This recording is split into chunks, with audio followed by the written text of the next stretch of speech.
Silakan duduk. Shalom. Shalom. Merdeka. Merdeka. Merdeka. Nah, hari ini kita merayakan, maksudnya kemarin kita merayakan kemerdekaan Negara Kesatuan Republik Indonesia yang ke-79.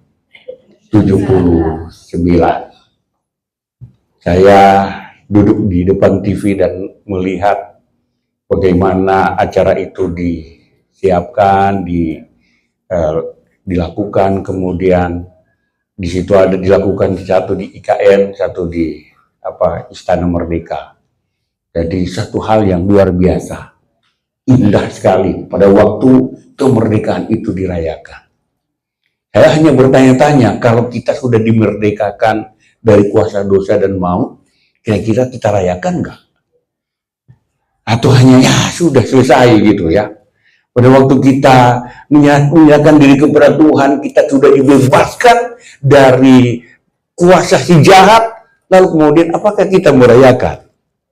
Ada teman saya, dia selalu merayakan hari ulang tahun kelahiran rohaninya. Siapa yang masih ingat kelahiran rohaninya? Secara rohani. Ya kan?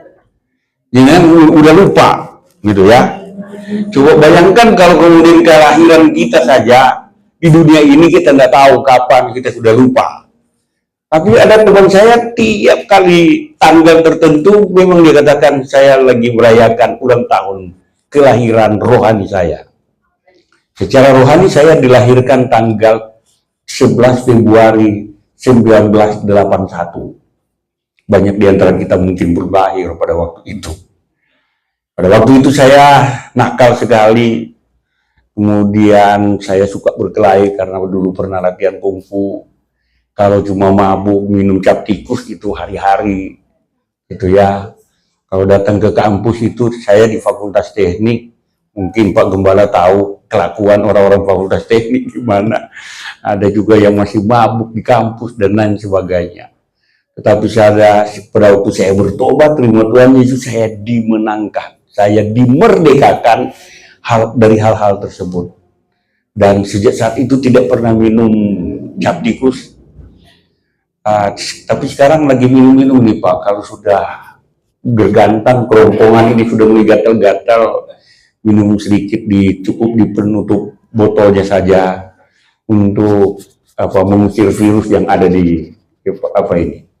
Yang orang Manado bilang sudah dijadikan pinaraci, sudah jadi obat sebenarnya, bukan lagi cap tikus gitu. Ya. Tapi pada waktu saya dilepaskan oleh Tuhan, kemudian saya dimerdekakan dari kuasa dosa ke dalam kerajaan Kristus, maka hidup saya berubah. Kalau kita tidak pernah mengalami perubahan, sebenarnya perlu dipertanyakan, apakah kita benar-benar sudah dimerdekakan di dalam Tuhan. Amin. Hari ini kita bicara tentang kemerdekaan sejati. Saya ajak kita buka bersama Yohanes 8 ayat 36. Yohanes 8 ayat 36. Ya. Mari kita baca bersama-sama satu ayat ini saja. Yohanes 8 ayat 36. Ya. Sama-sama kita membacanya. 2, 3.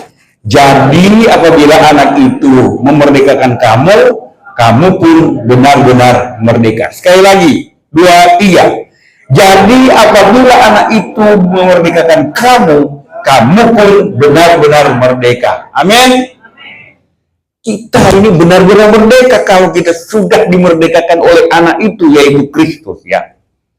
Kalau kita sudah menyerahkan diri kepada Kristus, maka Kristus membentuk kita, dia memerdekakan kita dari kerongkongan kuasa jahat, dan kita dibebaskan dari kuasa dosa, dan kita mengalami kemenangan karena Yesus sudah menang atas kita. Amin.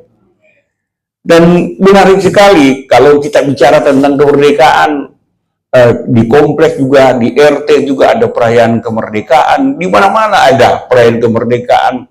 Ada satu lembaga di mana saya membantu juga mereka merayakan kemerdekaan. Di kampung saya juga pasti sangat ramai. Nah, merayakan kemerdekaan. Dulu waktu saya anak-anak, saya paling senang kalau tanggal 17 Agustus. Karena nanti dibeliin sepatu. Kemudian apalagi seragam baru, sepatu baru. Karena kita mau pawai pada waktu itu.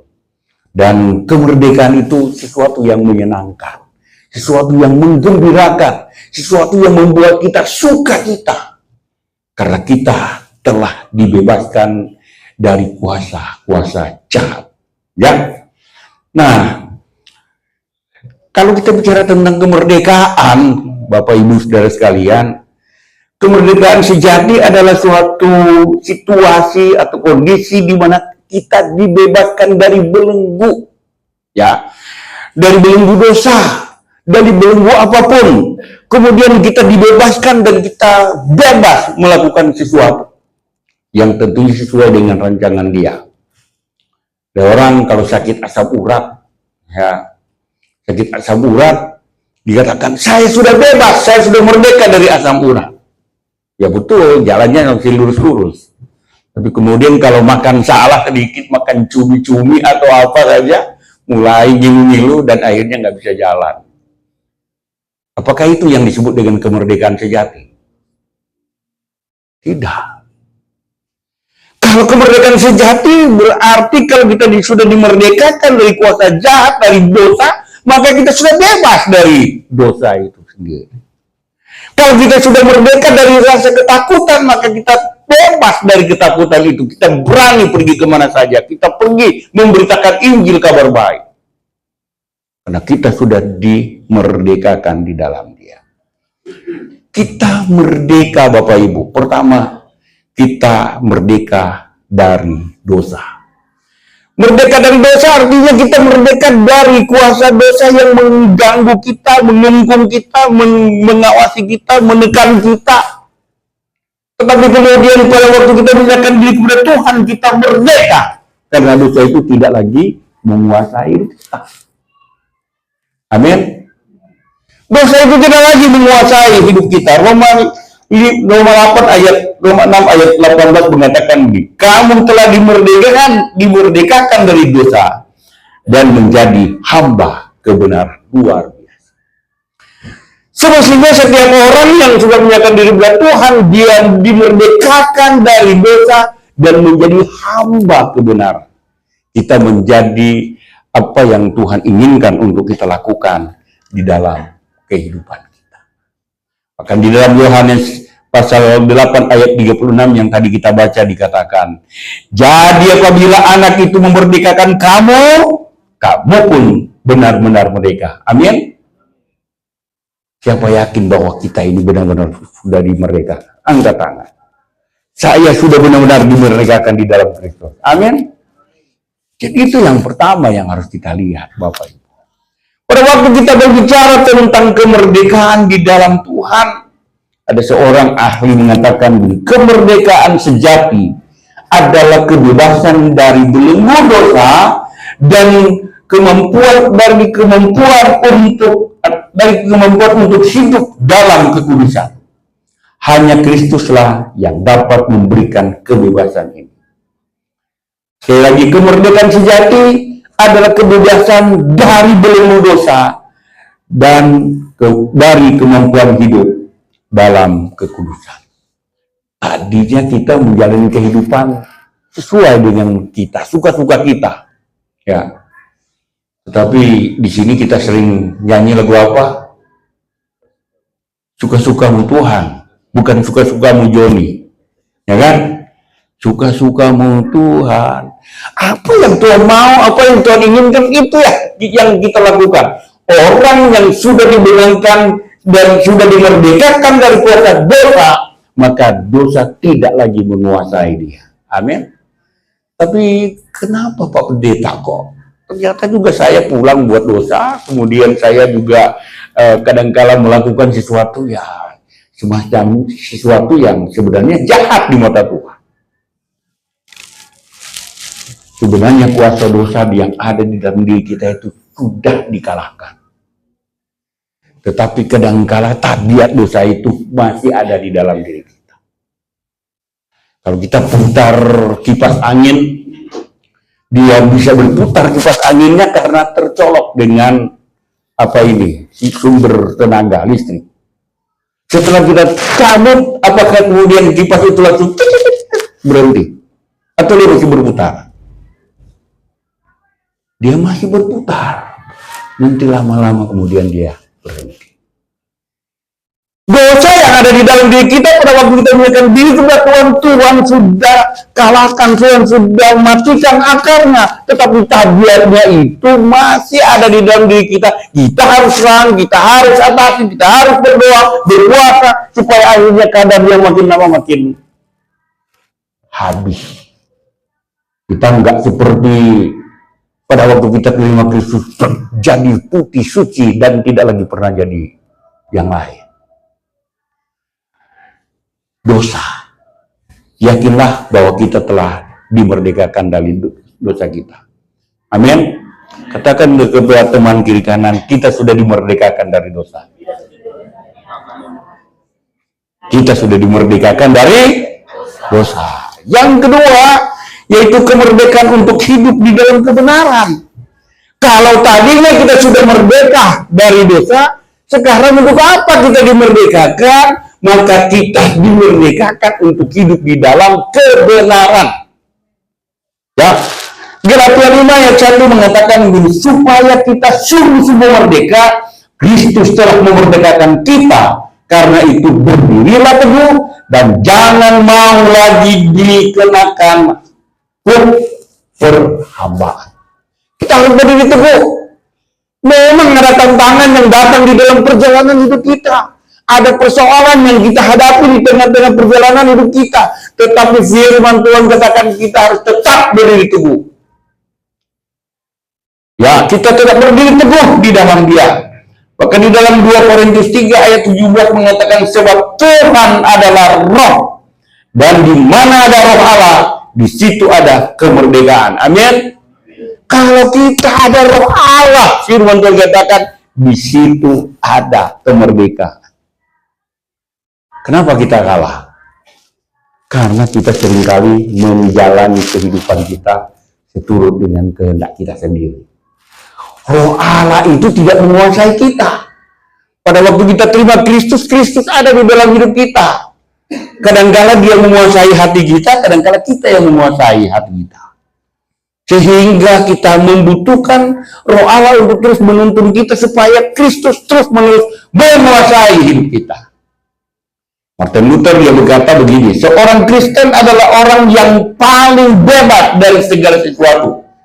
Namun sekaligus orang yang paling terikat di dalam pelayanan kasih kepada sesama.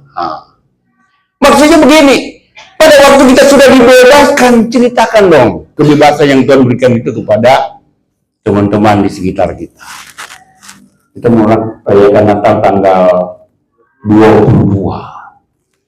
Berani enggak komitmen dari sekarang saya membawa 1 jiwa baru dalam pertemuan itu?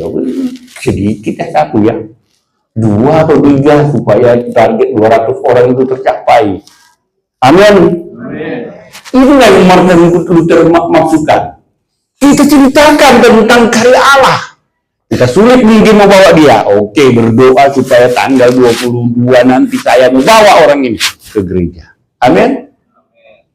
Yang ketiga dikatakan bahwa kita merdeka dari hukum Taurat. Hukum Taurat ini artinya sesuatu yang sifatnya legalistis. Undang-undang, peraturan gereja yang ada. Yang kadang-kala bukan membuat kita maju, tetapi terkungkung di dalamnya dan kita tidak bisa keluar. Jemaat yang dikasihi Tuhan, kita harus bebas. Di dalam Roma 7 ayat 6 berkata begini, tetapi sekarang kita telah dibebaskan dari hukum Taurat, sebab kita telah mati bagi Dia yang mengurung kita, sehingga kita sekarang melayani dalam keadaan baru menurut roh dan bukan dalam keadaan lama menurut hukum Taurat. Ingat pada waktu kita dimerdekakan, kita dijadikan baru Tuhan. Dan di dalam suasana baru ini, kita mau melayani Tuhan. Segala macam hukum, undang-undang, dan segala peraturan nenek moyang, kebiasaan di kampung sebagainya yang tidak sesuai dengan Bible ya abang ya. Nah, tidak sesuai dengan Bible dikeluarkan. Ya, hanya inilah yang benar-benar terpancar di dalam kehidupan kita sebagai umat Tuhan. Amin. Itu baru kita katakan saya ini merdeka sejati. Kalau ternyata peraturan yang dulu itu masih kita bawa sampai sekarang, kadang-kala ada orang menikah, kemudian saya dengar, aduh, lakukan adat lagi, melakukan adat lagi, kemudian saya katakan katanya sudah lahir baru, tetapi kok model-model begitu masih ada. Ada adat yang memang bagus dan terus dipertahankan, silakan. Tetapi ada adat yang memang benar-benar sudah lari dari apa yang Alkitab katakan, jangan ikut tentang hal itu. Ya, amin. Kalau kita sudah benar-benar merdeka, maka kita tidak akan mengikuti segala peraturan dunia ini. Yang kedua dikatakan kita dimerdekakan dari rasa takut dan penghakiman. Nah, siapa di antara kita takut? Pergi ke WC kalau malam-malam takut. Kalau mau pergi ke satu tempat yang kelihatannya geri, takut. Ketakutan apa menguasai kita, seolah-olah Tuhan tidak ada bersama dengan kita, lalu kemudian kemana-mana kita takut, naik bus sendiri takut, tinggal di rumah sendiri takut, dan sebagainya, takut. Semestinya kita tidak sakit, kita bisa jadi sakit karena ketakutan itu menguasai diri kita. Ya, di dalam Roma 8 ayat 1 dikatakan begini, demikianlah sekarang tidak ada penghukuman bagi mereka yang ada di dalam Kristus Yesus. Tapi yang menarik di dalam 1 Yohanes 4 ayat 18 dikatakan, di dalam kasih tidak ada ketakutan. Wah, menarik itu. Berarti kalau kita masih dikuasai oleh ketakutan, berarti kita tidak ada di dalam. Ya, ini ada dosen kita di sini. Ya, kalau kita salah atau kalau kita tidak paham betul, mungkin kita tanya. Dan model ini dikatakan di dalam kasih tidak ada ketakutan. Lalu kemudian model silogisme kita putar. Kalau saya ketakutan, berarti apakah saya ada di dalam kasih? Tidak. Ya, dengan kata lain yang saya ingin sampaikan kepada kita, kasih yang sempurna melenyapkan ketakutan. Sebab ketakutan mengandung hukuman, dan barang siapa takut, ia tidak sempurna di dalam kasih. Pertanyaannya, adakah kita sudah sempurna di dalam kasih? Di dalam mengasihi dia. Kalau kita katakan, puji Tuhan, saya sempurna dalam mengasihi dia. Oke, itu tidak bisa dikatakan. Mari kita lihat di dalam praktek hidup sehari-hari. Kalau lihat ada orang butuh bantuan, adakah kita membantunya? Kalau kita lihat ada orang butuh doa, adakah kita mendoakannya? Jangan kita berpikir menerapkan kasih karena mau kasih duit, belum, tidak juga. Memperhatikan, senyum, kasih dorongan, itu juga bagian dari kasih. Amin. Coba kasih senyum kepada teman kiri kanan. Itu hanya di sini ya, jangan sampai pulang kita senyum-senyum sendiri. Nah, kita hanya senyum saja kepada seseorang, itu sesuatu yang bagus. Coba bayangkan kalau kemudian kita lihat seseorang itu dia diam-diam aja, bagaimana perasaan kita? Gak enak. Yang ada ialah bagaimana kita mengasihi melalui tingkah laku kita, ya. Di dalam 1 Petrus 2 ayat 16, kita lihat di Galatia 5 ayat 13 saja. Saudara-saudara, memang kamu telah dipanggil untuk merdeka, tetapi janganlah kamu mempergunakan kemerdekaan itu sebagai kesempatan untuk kehidupan dalam dosa, melainkan layanilah seorang yang lain oleh kasih. Mari kita saling melayani. melayani satu dengan yang lain. Ada seorang ahli mengatakan begini, kemerdekaan sejati tidak ditemukan di dalam otonomi diri, tetapi di dalam penyerahan diri sepenuhnya kepada Allah dan pelayanan kasih kepada sesama. Saya yakin jemaat kita ini adalah jemaat yang saling mengasihi. Karena memang yang masuk di jemaat ini kita harus cek apakah dia sudah terima Kristus atau belum. Ya, ini kita di penginjil-penginjil yang ada di sini. Kalau enggak, kita minta opung untuk coba cek dulu dia opung. Dia sudah ada Kristus atau tidak. Kalau kelakuannya jauh dari yang Tuhan inginkan, perlu dicek lagi. Jangan-jangan dia sudah lupa kalau Kristus ada di dalam hidupnya. Gitu ya. Tapi walaupun mengalami situasi yang sulit, kita katakan, saya tetap mengasihi. Saya tetap melayani. Saya tetap mau melakukan apa yang Tuhan mau untuk saya lakukan di dalam kita. Dan yang terakhir, ya kita tidak boleh terlalu lama di sini. Kita merdeka, dibicarakan bahwa kita merdeka dari kematian. Amin. Kemerdekaan dari kematian artinya ini merupakan dasar, landasan bagi kita setelah Yesus mati kemudian dia bangkit, maka kebangkitan Kristus itulah yang terpancar di dalam kehidupan kita sebagai orang percaya. Dalam belajar kita mau katakan pada waktu Yesus mati, mestinya pada waktu kita sudah dibaptiskan bersama-sama dengan Kristus, kuasa dosa itu sudah mati bersama dengan kematian Kristus. Tapi pada waktu Yesus bangkit, maka kita juga akan bangkit dengan semangat baru, dengan gairah yang baru, dengan pola hidup yang baru, karena Yesus sudah bangkit bagi kita. Amin. Kalau kita masih seperti yang dulu, sama aja. Kalau kita masih cuek, kita tidak mau melayani, kita tidak mau mengasihi, sama saja. Kelihatannya kehadiran Kristus hanya menjadi apa orang Melayu bilang prong, apa itu? Aksesoris di dalam kehidupan kita.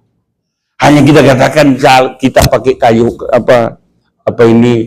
kalung salib, telinganya pun telinga salib, ya anting-anting salib. Kalau boleh ada gelang di kaki pun di situ ada salib. Tetapi kelakuan kita kurang ajar. Tidak sama seperti yang Tuhan mau. Ini untuk apa? Bahkan kita pakai kaos jamnya salib besar-besar. Saya pakai stol ada salib 2 di sini. Orang tidak mau lihat itu. Yang orang lihat itu kehidupan kita tiap hari. Adakah kita sudah mati bagi dosa dan kita bangkit bagi Kristus untuk menjadi berkat bagi banyak orang di sekitar kita. Amin. Kita katakan merdeka kita sudah merdeka bagi dosa dan mewartakan kemerdekaan itu kepada orang lain. Itu yang menjadi inti sebenarnya di dalam kehidupan kita. Tapi kadang-kadang kita tidak sadar.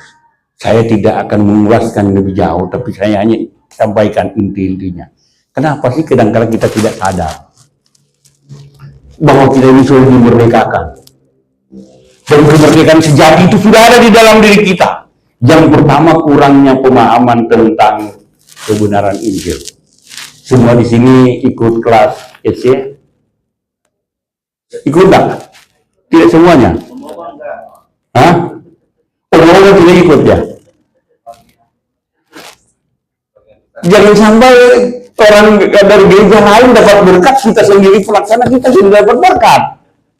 Ya, artinya supaya kita mengerti kebenaran Injil. Kenapa kita lupa bahwa kita sudah dimerdekakan, kemerdekaan sejati sudah kita alami? Pertama dikatakan bahwa kita kurang memahami tentang kebenaran Injil. Yang kedua, kita masih hidup di dalam identitas sama, belum mengalami perubahan di dalam hidup kita. Yang ketiga dikatakan tidak mengalami pembaharuan pikiran. Nah, ini startnya dari pikiran kita ini. Di dalam Roma katakan berubahlah oleh pembaharuan budimu, sehingga kamu dapat membedakan mana yang baik, mana yang berkenan kepada Allah, dan mana yang sempurna. Baru kemudian dia ada di dalam kuasa iblis. Ya? Dan kalau iblis yang menguasai dia, berarti Kristus benar-benar tidak menguasai dia. Kemudian yang kelima dikatakan tidak mengalami kehidupan rohani yang mendalam. Kita masih punya cell group ya Pak Gembala ya. Datanglah di sanalah tempat pemahaman yang benar. Di sini kita dengar khotbah, bagian dari pemahaman yang benar, tetapi cell group itu tempat untuk kita belajar firman Tuhan lebih dalam. Dan yang terakhir, perasaan tidak layak dan merasa bersalah. Kita kadang-kala saya tidak layak. Akhirnya kita walaupun sudah Kristen, sudah percaya pada Tuhan, menyatakan diri Kristus dalam hidup, tetapi kita tidak mengalami kemerdekaan sejati karena merasa tidak layak. Mari kita datang pada Tuhan. Mari kita mengalami kemerdekaan sejati. Dan biarlah kemerdekaan sejati itu menjadi bagian dalam hidup kita. Sehingga si jahat, simbolis ya opung ya. Sehingga simbolis itu tidak datang dan mengganggu kita. Simbolis ini tidak jauh dengan bahasa Ibrani Amang. Karena bahasa Ibrani kan dia bolos.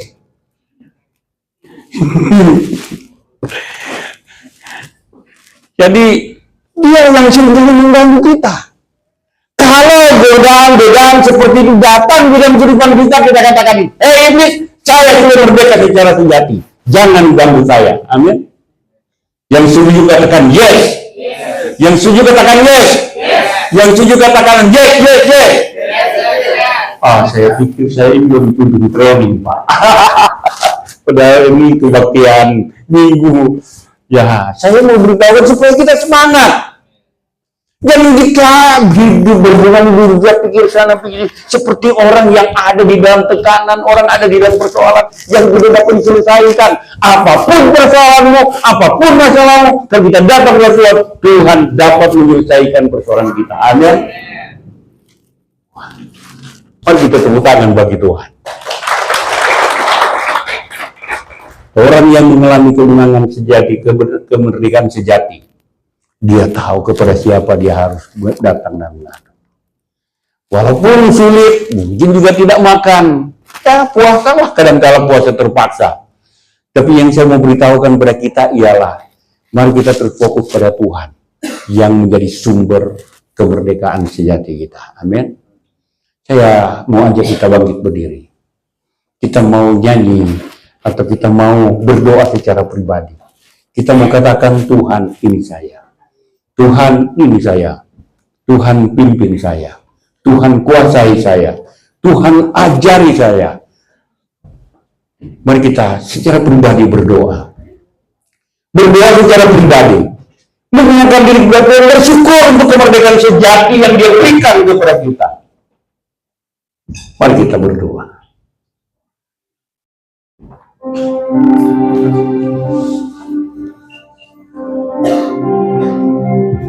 Silakan berdoa, Bapak Ibu. Apa yang menjadi berkat, apa yang menjadi rema pada pagi ini. Mari kita berdoa, katakan, Tuhan, ini saya Tuhan. Ini saya Tuhan. Terima kasih Tuhan. Inilah doa kami. Haleluya. Haleluya. Haleluya.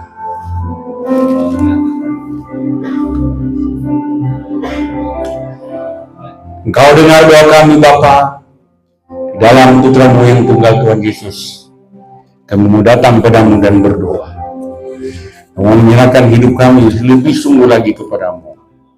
Dan kami berharap biarlah Engkau menuntun kami seperti yang Engkau inginkan untuk kami lakukan. Jemaat yang kekasih, seperti apa yang dikatakan oleh Martin Luther, ketika iblis mengingatkan kita tentang masa lalu kita, ingatlah dia tentang masa depan kita. Anugerah Kristus lebih besar daripada dosa-dosa kita, dan melalui anugerah itu kita benar-benar merdeka. Amin. Kalau kita tidak merdeka, suka-sukanya kita. Tapi kalau kita sudah merdeka, suka-sukanya Tuhan. Bisa nggak kita nyanyi suka-sukanya Tuhan? Boleh ya? Oke, silakan kita menyanyi bersuka cita dengan lagu ini.